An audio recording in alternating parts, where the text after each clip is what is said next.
But I could see a world where, and this is speculation, but I could see a world where Performance Max is essentially completely replaces search campaigns. So we are also, in a sense, kind of future-proofing ourselves here.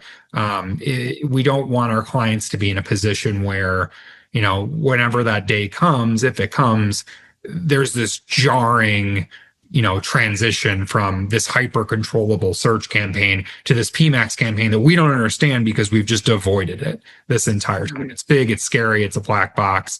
And then we have to figure out all this stuff on the fly. We have to figure out how to make it work, and our business is dependent on it. So most of our clients run search and PMax, and that's what we're recommending now, so we can maintain the control that we have with search.